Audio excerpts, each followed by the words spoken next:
as I'm saying, the reviews of this court, they are done there at Pietermaritzburg. The appeal from this court, they lie at Pietermaritzburg.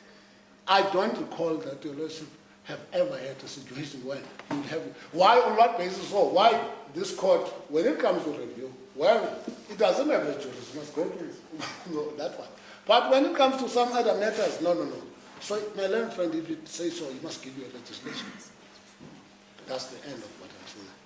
I know that should conclude my submissions on regarding all these matters, and urge the court only to strike the matter off, or provisionally strike it pending whatever, but I'm subject to responses, and I will deal with them. Thank you.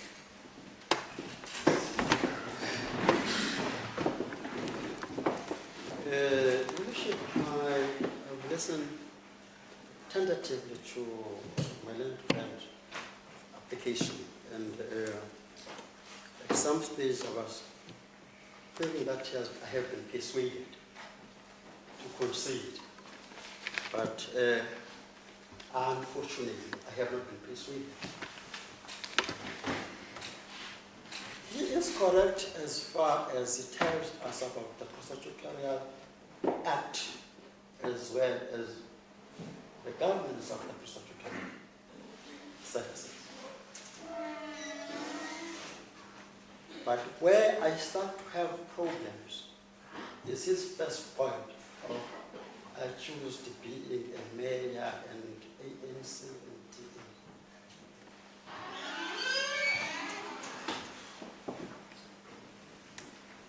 Our law is very clear as far as prosecution is concerned. We prosecute without fear, favor, or prejudice. We do not look at the title of a person. We prosecute crime. That is right. You commit crime, we prosecute you, irrespective of your status in the community, be it a mayor or a person who's selling food on the street. If you commit crime, we prosecute. Therefore, the issue of him being subjected to a step aside, yes, it's really of no importance to us because we only concentrate on crime that has been committed. Therefore, that point, I do not think it's an issue that we will be able to respond to it because we only concentrated on what was before us. Before us was a docket that said some voters committed this particular crime. We looked at it, we said that satisfied a crime has been committed. That's the first point. Therefore, the issue of him being a mayor will be step aside is not. But I may add by saying that if he had to fall on the sort of being caused to step aside from the politics or from the ANC, naturally, those are the consequences of any person who is charged with a criminal offense. If you are charged with a criminal offense, be it a police officer, you will be suspended. That's a consequence. If you are charged with a criminal offense, be a minister, you will be relieved of your duties. Therefore, those are the consequences. Unfortunately, we don't have any control over those consequences. We do not, as a prosecution, we don't have control of those consequences. And that one, I think I've made my point. The second point relates to the charge sheet. He says it does not disclose an offense, it lacks the necessary amendments, and all of that. We are a creature of statute. We are governed by statute. Our law is very clear in that respect.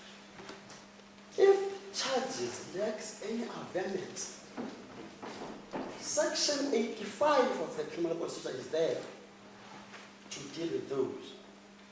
Then the correct procedure would be to invoke the provisions of Section 85.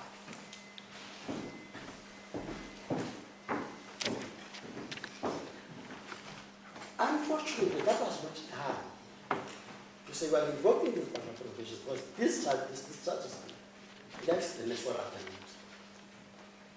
Even if that that was to be done, we will still continue to argue that we had all the opportunity, because the truth was not pleaded, to amend the charges. We still have all the opportunities to make some amendments to these charges before accused can plead. It is still within that. And the last point on this part of the part is, criminal procedure again is clear that certain amendments in the charges may be cleared by evidence.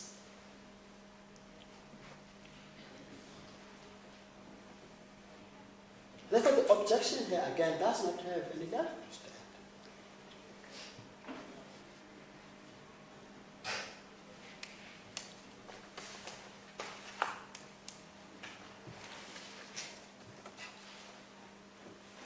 I have also listened to him attacking the charge sheet, pointing aspects in the part of charge sheet.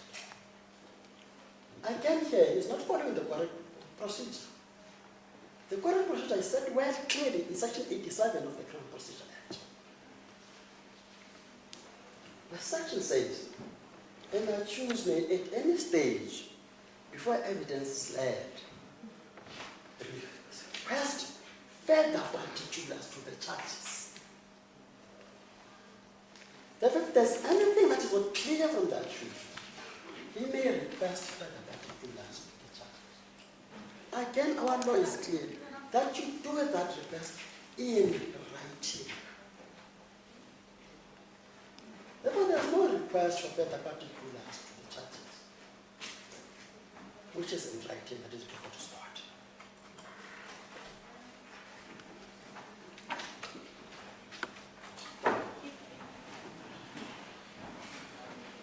Even the same request in Section 85 has to be done in writing.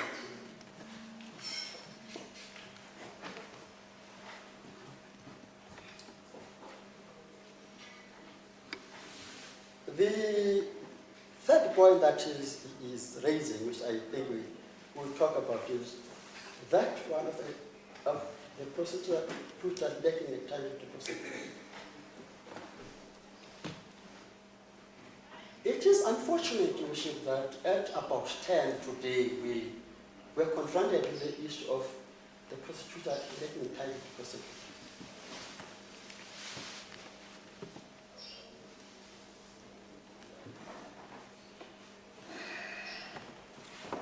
Because it may give certain impressions. The first impression that it gives that the person who is talking does not have a delegation to prosecute.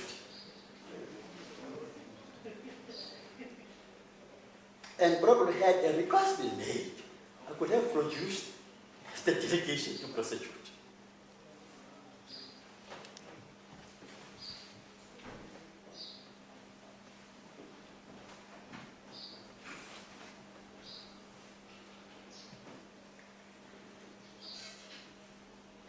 The argument went on to say, I do not have a prosecutorial authority to prosecute in this court. I had advised my learned friend that all prosecutors in this area are coming from Intata division.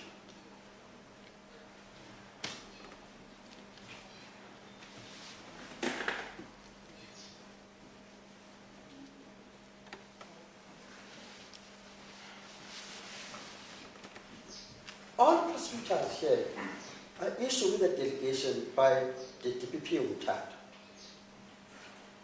So is to their supervision. It comes directly from UNTAD. Therefore, any matter that is before this court, the decision that to prosecute comes from prosecutors whose delegation is coming from UNTAD. It makes sense when we think about it, because Matatiele falls under the Eastern Cape province.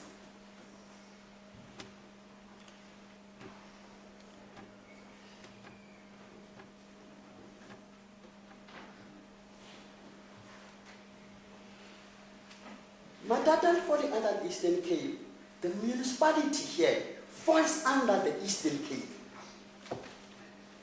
not KwaZulu-Natal.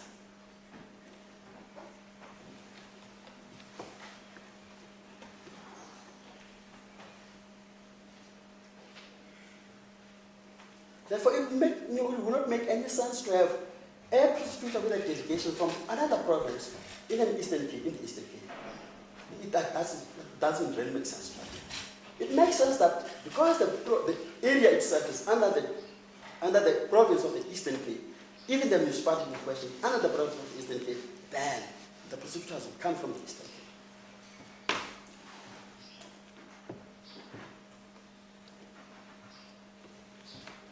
I may conclude this part of the point by saying, if the complainant comes from the municipality which is in the Eastern Cape, or the municipality is complaining in the matter, which is a juristic person, is in the Eastern Cape, therefore their complaint has to be dealt with in the Eastern Cape, not anywhere else.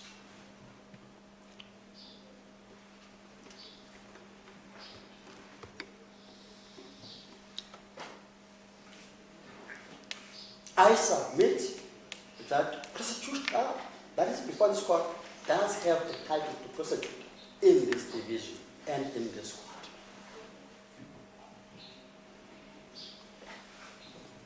So are all other prosecutors in this particular office.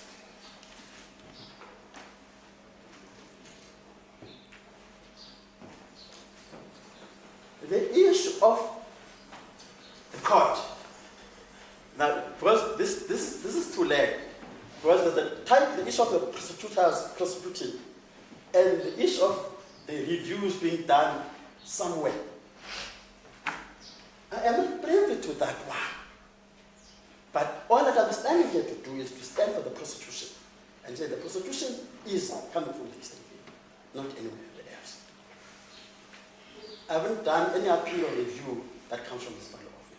But I've done, Your Worship, cases coming out of this part of it. And the last portion in this part of submission is, this case was not going to be tried here in any event. This case is to be tried in the Commercial Crimes Court in Umtata.